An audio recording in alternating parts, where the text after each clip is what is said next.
প্রায় 4 মাস পর ফিরে এলাম। আশা করছি আপনারা আগের মতো সহযোগিতা করে যাবেন। কৃষক বন্ধুরা, লক্ষ্য করবেন আপনাদের ফসলে দিন দিন বিভিন্ন ধরনের নতুন পোকার আক্রমণ হচ্ছে। এই জন্য আপনাদেরও আরও বেশি সচেতন হতে হবে, পর্যবেক্ষণ আরও নিবিড়ভাবে করতে হবে। এই ভিডিওতে আপনাদের একটি নতুন পোকার সম্পর্কে জানাবো, যা আপনার পটল গাছকে মারাত্মকভাবে ক্ষতি করে। এই দেখুন, পটল পাতার উল্টো দিকে মনে হচ্ছে না গোলাপি কালারের পোকার ডিম? এগুলি আসলে ডিম নয়, এগুলি পোকা। এই পোকার নাম ডাল পোকা। অনেক স্থানে একে খোসা পোকাও বলে। এর সম্পর্কে এখনো বিস্তারিত জানা যায়নি। যতটা জেনেছি আপনাদের সঙ্গে শেয়ার করছি।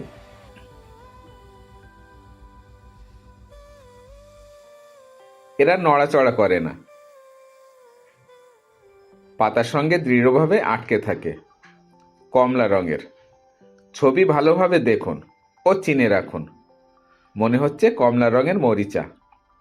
পোকার চারিদিকে আবরণ তৈরি করে, দলবদ্ধভাবে থাকে, পাতার নিচে আক্রমণ করে। তবে উপরের পিঠেও এর আক্রমণ দেখা যায়।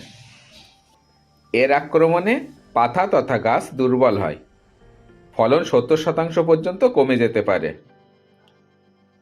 এগুলো চুষি পোকা, খুব দ্রুত ছড়িয়ে পড়ে।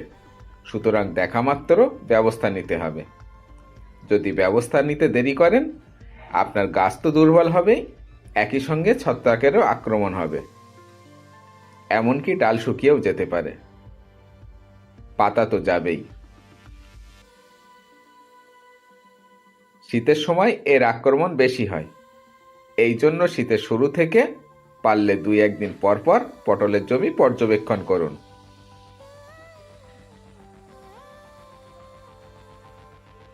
পাতাগুলো উল্টে দেখুন। দেখা পেলে পাতাগুলিকে কেটে নিন, দূরে কোথাও নিয়ে গিয়ে পুড়িয়ে ফেলুন বা মাটির গভীরে পুঁতে দিন। আপনি যদি জৈব চাষি হন, প্রয়োজন মতো নিম তেল, 1 মিলি তরল সাবান ও 1 লিটার জল ভালোভাবে মিশিয়ে স্প্রে করুন। বেশি পরিমাণ কীটনাশকের প্রয়োজন হলে অনুপাত একই রেখে বেশি পরিমাণ তরল তৈরি করুন। এটা 3 দিন পর পর কমপক্ষে 3 বার স্প্রে করুন। স্প্রে করার সময় নিশ্চিত করুন যাতে পাতার নিচের পিঠে স্প্রে হয়। চ্যানেলে নিম পাতা দিয়ে একটা কীটনাশক তৈরি শিখিয়েছি, ভিডিওর লিংক এন্ড স্ক্রিনে পাবেন। ওই কীটনাশকের সাথে প্রতি লিটার জলের জন্য 2 ml তরল সাবান মিশিয়ে 4-5 দিন পর পর পাতার নিচের পিঠে স্প্রে করুন, কমপক্ষে 3-4 বার। রাসায়নিক প্রতিরোধের মধ্যে ইমিডাক্লোপিরিড, থায়ামেথক্সাম, অ্যাসিটামিপিরিড ব্যবহার করতে পারেন। যদি গাছে ফুল ফল না থাকে তাহলে ক্লোরোপাইরিফস স্প্রে করুন।